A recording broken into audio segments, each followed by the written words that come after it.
आई वडिलांचे आई वडील होता आलं पाहिजे. एक दिवस येतो आणि दोघांपैकी एकाला घेऊन जातो. जो जातो तो सुटतो. परीक्षा असते मागे राहणाऱ्यांची.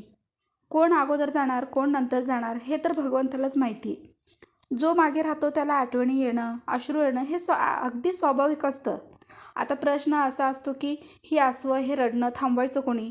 मागे राहिलेल्या आई किंवा वडिलांना कुणी जवळ घ्यायचं? पाठीवरून हात कुणी फिरवायचा? निश्चितपणे ही जबाबदारी असते मुलांची, मुलींची, सुनांची. थोडक्यात काय तर दोघांपैकी एक जण गेल्यानंतर मुलींनाच आपल्या आईवडिलांचे आईवडील होता आलं पाहिजे. लक्षात ठेवा, लहानपणी आईवडिलांनी नेहमी अश्रू पुसलेले असतात आपले. आजारपणात अनेक रात्री जागून काढलेल्या असतात.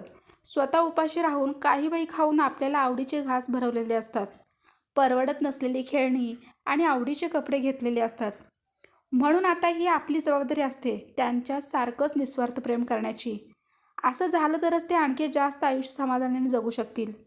नाहीतर तो माणूस म्हणजे वडील किंवा ती स्त्री म्हणजे आई तुटून जाऊ शकते, कोलमडून पडू शकते. आणि ही जबाबदारी फक्त मुलं मुली आणि सुना यांचीच असते असं नाही, तर ती जबाबदारी प्रत्येक नातेवाईकांची, परिचितकांची, मित्रमैत्रिणींची, सर्वांची असते. फक्त छत, जेवण, खाणं आणि सुविधा देऊन ही जबाबदारी संपत नाही. तर अशा व्यक्तींना आपल्या वेळ आणि प्रेम द्यावेच लागेल, तरच ही माणसं जगू शकतील. आयुष्याचा जोडीदार गमावणं म्हणजे नेमकं काय, हे दुःख शब्दाच्या आणि अश्रूंच्या खूप खूप पलीकडचं असतं. म्हणून अशा व्यक्तींना समजून घ्या. केवळ माया, प्रेम आणि आपुलकीचे 2 गोड शब्द एवढीच त्यांची अपेक्षा असते, ते जरूर पूर्ण करा.